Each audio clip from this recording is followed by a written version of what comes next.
Dear Lady Love TV, Billionaires Love Temptations. Tunghayan natin ang ikasampung bahagi. Thank you. Hinagka niya muli ito sa noo bago ginagap ang kamay. At iginiya ito papunta sa nakaparada niyang sasakyan.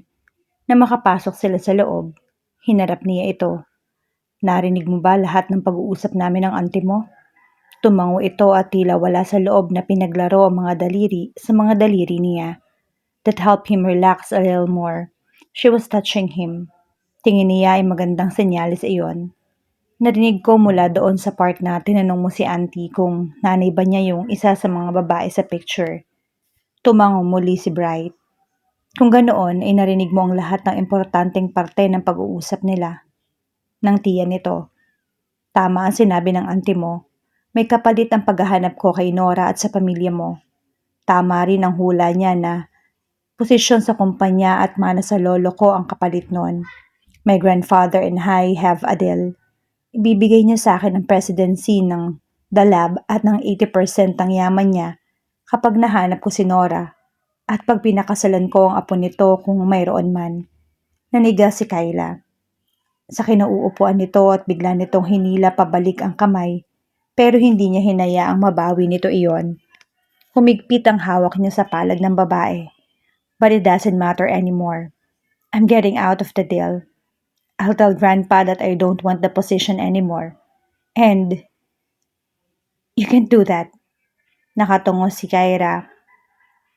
Pero kita niya ang panginginig nito. You've worked so hard for the lab and you deserve that position. Kung ang pakasalan ng apo ng taong hinahanap mo ang paraan para mapasayo, then do it. You have to. Kyla. Marahan niyang hinawakan ang pisngi ng dalaga at pilit niyang itinaas ang mukha nito sa kanya. May luha sa gilid ng mga mata at hinagka niya ang mga iyon. May mas importanteng bagay sa buhay ko kaysa sa posisyon at pera ng lolo ko. Mariin itong umiling at tumitig sa kanya. Your work is your life. It's the most important thing you do. You can't just let it go like that. You shouldn't let anything stop you. Marami kang taong matutulungan sa ginawa mo at tama lang na manatili ka doon. Umiiyak ito. Nagsisikip ang kanyang lalamunan at dibdib. He never thought it was possible to feel for someone so much that it hurt. Yet, he reveled in the feeling, shown in it. He never wanted to lose it. He would try his damn best to keep it. Mariin siyang pumikit at ipinatong ang noo sa noo nito. His voice was shaky when he spoke again. Yan lang ang akala ko nung una. I thought work was the most important thing in my life. Noon iyon, I thought I was happy na makilala kita. Yung unang naisip ko ay sinayang mo ang buhay mo sa mga ginagawa mo, na nakakulong ka sa maliit mong mundo. But you know what? Tingin ko ako talaga yung nakakulong. Ako talaga ang maliit ang mundo. Ako talaga nagsasayang ng buhay ko. You made me question a lot of things about my life. Pinahid niya ang mga patak ng luhang naglandas mula sa pisngi ni Kyla. Hinagka niya ang noo nito, ang talukap ng mga mata, ang tungki ng ilong, ang pisngi, at ang kanyang mga labi. Iyon pala, sinusunod ko lang ang lahat ng inuutos ni Lolo. I thought it was for the best. My parents were losers, so I work hard so I won't end up like them. Akala ko kapag nagtrabaho ako ng todo sa lab, sapat na yon. I work hard but it's not because I want to make people's lives better. I work hard simply because it was the only thing I have always known. Because I'm selfish. Because I crave power.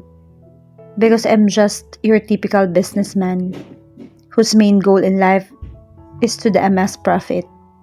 I crave money and position because that's my definition of a meaningful life. I'm not the good person you think I am, Kyla. Umiling ito para pabulaanan ng sinabi niya, pero marahan siyang tumango rito. Hinaplos niya ang pisngi ng dalaga. I know this sounds corny but it really helped me realize a lot of things. I've always thought that power and position are the most important things in life. But when I see you enjoying the simplest things, when I see how much you appreciate life, when I see how you try so hard to become better, how you sincerely want to be of help to those around you, I can't help but feel shallow and ashamed. And I can't help but want the things that you want. And I can't help wanting you. Lalo lamang umiyak si Kyla at naramdaman niya ang pag-init din ng kanyang mga mata. Hindi niya nilabanan ang damdaming yon. Sa kanyang dibdib, hinayaan niyang lukubin siyang tuluyan ng di pamilyar na emosyong iyon. So, you're not leaving me? Umiiyak pa rin ito. Inangat niya ang mukha nito upang maglapat ang kanilang mga labi. Her soft lips parted beneath his, and he allowed himself to momentarily get lost in her kiss. No, I'm not leaving you. I won't even if you want me to. She burst into more tears, and she threw her arms around his neck. Nilibing nito ang mukha sa kanyang lieg, at niyakap siya ng mahigpit. Thank you. I'm just trying to look cool. But really, I don't know what to do if you leave me. I really, really like you, Bright. Hinayaan niya ang sariling bahagyang tumawa at inilibing din niya ang mukha sa balikat nito. Tingin niya ay siya ang dapat na magpasalamat. In such a short span of time, she had given him so many things. In many ways, she really taught him how to live. Bright closed his eyes as he let her warm envelope him. I like you more, Kyla. In fact, I think I even love you. Marahan niya itong hinagkan sa sentido at muling hinawakan ang magkabilang pisngi. Itinaas nito ng maamo nitong mga mata sa kanya. I think I love you too. Hindi na niya napigilan ang pagngiti. Hindi rin niya napigilan ang muling paghalik dito. Uwi na tayo sa bahay ng auntie mo. Usal niya nang muling maghiwalay ang kanilang mga labi. Okay, but she doesn't seem to like you very much. Yes, I know. She told me so. Tingin ko dahil yun kay mommy.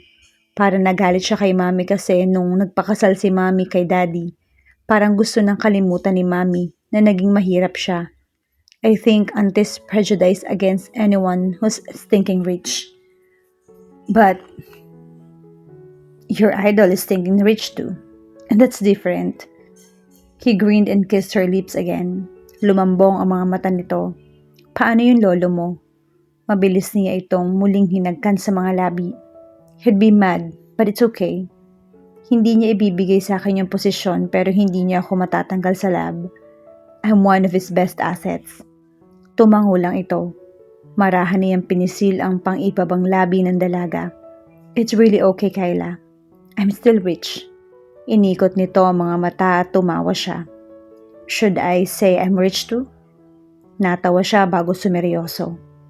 Worst case scenario, he'd fire me. But I can always work for other companies. Tingin ko naman hindi naaabot sa ganoon. At di man mapunta sa akin ang posisyong gusto ko, I always be heading the R&D department. Hindi mo ba hahanapin ang may-ari ng mga love letters ng lolo mo? Nagkibit siya. Ngayong oras na ang sitwasyon niya kay Kyla, he could not care less about anything else. Mas maganda na ang lead ngayon dahil sa pictures at diary ng lola mo. Pero tingin ko hindi na sa akin ibibigay ni lolo ang paghahanap kay Nora at sa pamilya nito. Umuntong hininga si Kyla at isinandal ang pisngi sa kanyang dibdib. Marahan niyang hinagod ang likod nito. She was so warm and so soft. Gusto na lamang niyang maupo roon at yakapin ito ng mahigpit. Bigla niyang naramdaman ang antok at pagod. Ngayong kasama na niya si Kyla, kumalma na ang buong katawan niya. You're sleepy. Kumibot ang kanyang mga labi. Yes, gusto mong magnap muna sa backseat? Maybe later. I just want to hold you right now. Tumawa ito at ngumiti lang siya. I still think it's sad that we didn't find the owner of those letters. I still feel bad for your lolo. Sang-ayon nito. Now, he really felt bad for his lolo too. Because he now knew how it hurt to lose someone important. Someone who'd made you feel important too. He nearly lost Kyla. Ilang maling desisyon lang at alam niyang naging kagaya na rin siya ng lolo niya. Napakadaling maging kagaya ng lolo niya. Nabubuhay na pinagsisisihan ang mga bagay at taong pinakawalan. He would not be like that. He would not live his life in regrets. Hindi niya papakawalan ang mahalagang bagay sa buhay niya. Mabubuhay siya sa ngayon at magmamahal sa ngayon. Nakangiti niyang hinagkan muli si Kyla. Sa wakas, dumating ang araw ng desisyon. Si Bright, isang kilalang negosyante, mayaman, at kinikilala sa alta syudad. Kinakailangang pumili ang manatili sa piling ng kanyang ama upang pamunuan ang kumpanya at mapanatili ang marangyang buhay o sundin ang tibok ng kanyang puso. Si Kyla, isang simpleng dalaga na walang ibang maialok kundi wagas na pag-ibig. Tumayo si Bright sa harap ng malaking salamin sa kanyang silid. Hawak niya ang liham na iniwan ni Kyla. Hindi niya mapigilang muling balikan ang bawat alaala nila.